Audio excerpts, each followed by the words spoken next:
परम पिता परमेश्वर पूर्ण ब्रह्म कबीर देव जी, कबीर साहिब,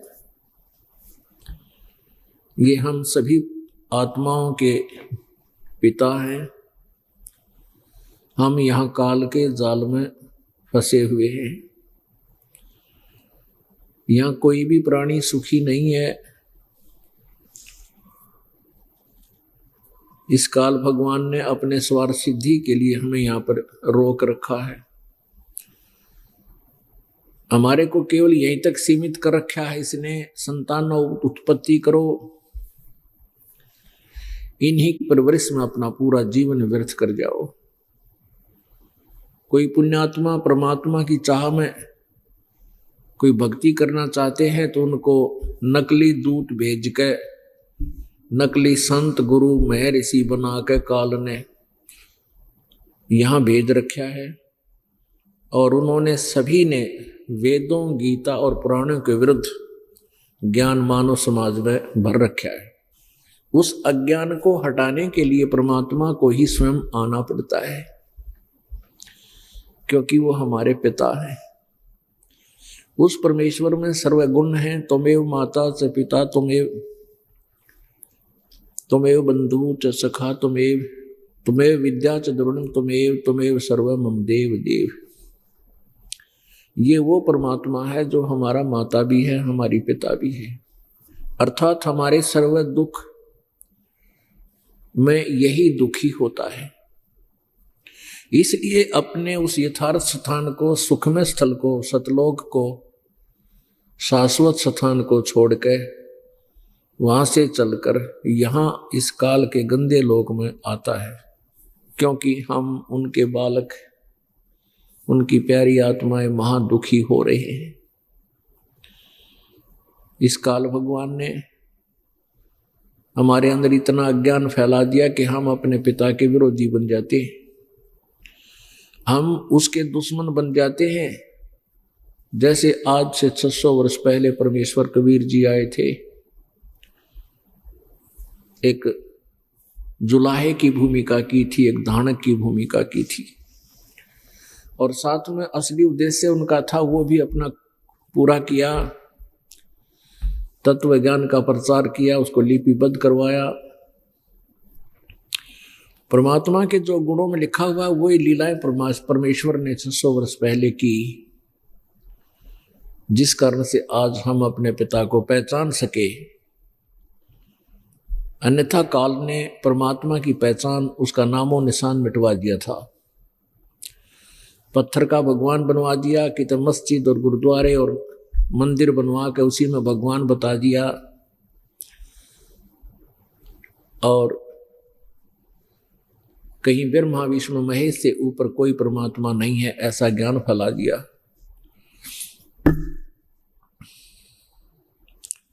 अब वो परमात्मा स्वयं आए, उन्होंने हमें यह ज्ञान दिया।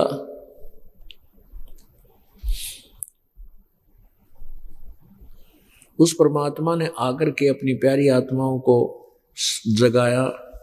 जैसा कि आज के सुबह के सत्संग में आप जी ने सुना था, वेदों में आपने देखा ऋग्वेद मंडल नंबर 9 सूक्त नंबर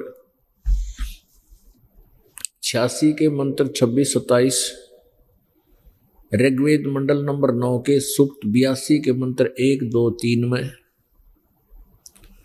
ऋग्वेद मंडल नंबर 9 सूक्त नंबर 20 के मंत्र नंबर 1 में, कि वो परमात्मा अपने उस मुक्ति धाम से चलकर ऊपर रहते हैं सतलोक में। उस सतलोक से चलकर तीव्र गति से तीव्रगामी होकर, यानी बहुत स्पीड तक, जैसे बिजली, आकाशीय बिजली गिरती है, 1 सेकंड के अंदर वो पहुंच जाती है बहुत दूर से। उससे भी तेज गति से भगवान सतलोक से चलकर यहां अपने भगत की रक्षार्थ 1 सेकंड में आ जाता है। और वैसे भी वो अपने भक्तों से, अपनी प्यारी आत्माओं से मिलने के लिए लीला करता है, उनसे मिलता है, उनको ज्ञान समझाता है। फिर वो पुण्य आत्मा उस परमात्मा से परिचित होकर के उस परमेश्वर की महिमा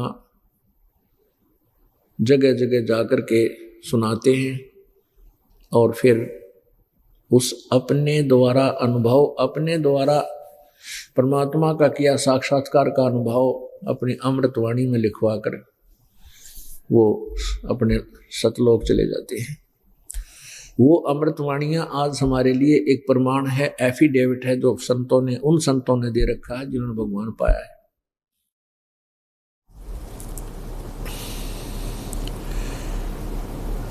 वो परमात्मा हमें आकर के बताया करते थे अपनी अमृतवाणी में, कबीर वाणी में, सच्चिदानंद घन ब्रह्म की वाणी में, जिस वाणी के विषय में गीता जी अध्याय नंबर 4 के श्लोक नंबर 32 में कहा है कि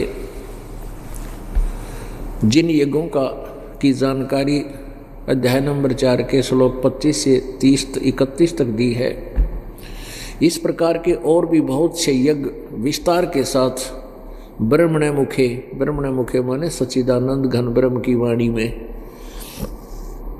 विस्तार के साथ कहे गए हैं और उनको कर्मों से ही होने वाले ऐसा जान, और जिनको जान करके फिर पूर्ण रूप से पाप कर्मों से मुक्त हो जाएगा। उस ज्ञान को गीता जी अध्याय नंबर 4 के श्लोक 34 में कहा कि उस सच्चिदानंद घन ब्रह्म की वाणी में जो ज्ञान है उसको उस तत्वदर्शी संत बताओगा। उस ज्ञान को तत्वदर्शी संतों के पास जाकर समझ, उनको दंडवत प्रणाम करने से, कपट छोड़कर प्रश्न करने से वो तत्वदर्शी संत तुझे उस तत्व ज्ञान का उपदेश करेंगे। तो वो ज्ञान गीता ज्ञान से भिन्न है, उससे अलग है, वो गीता जी में नहीं है। इसलिए ये ऑप्शन गीता ज्ञानदाता प्रभु ने छोड़ रखा है। तो वो ज्ञान परमेश्वर ने स्वयं आकर ही एक तत्वदर्शी संत की भूमिका करके लिपिबद्ध करवा रखा है। वो कबीर सागर, कबीर दोहावली, कबीर शब्दावली और कबीर बीजक आदि सदग्रंथ हैं जिनमें परमात्मा ने अपनी सच्चिदानंद घन यानी कबीर वाणी लिपिबद्ध करवा रखी है।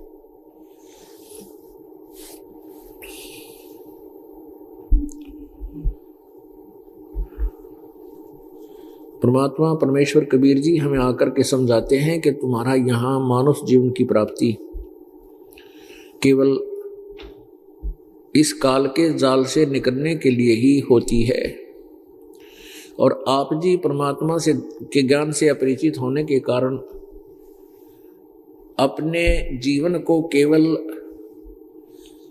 संतानों उत्पत्ति, माया के जोड़ जुगाड़ में, कोठी बंगले कार बनाने में बर्बाद कर जाते हो, और इसी सुख को तुम सुख मान बैठे हो।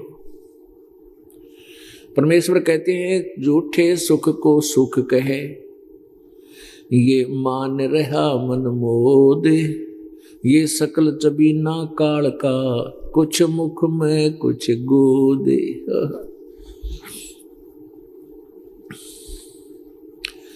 पुण्यात्माओं, काल की परिभाषा कबीर परमेश्वर ने बताई अपनी प्यारी आत्मा धर्मदास जी को, जिनको वो आकर मिले थे, सतलोक से चलकर आकर मिले थे, कि जैसे कसाई बकरे पालता है, जैसे कसाई बकरे पालता है, उनके लिए सब सुविधाएं करता है,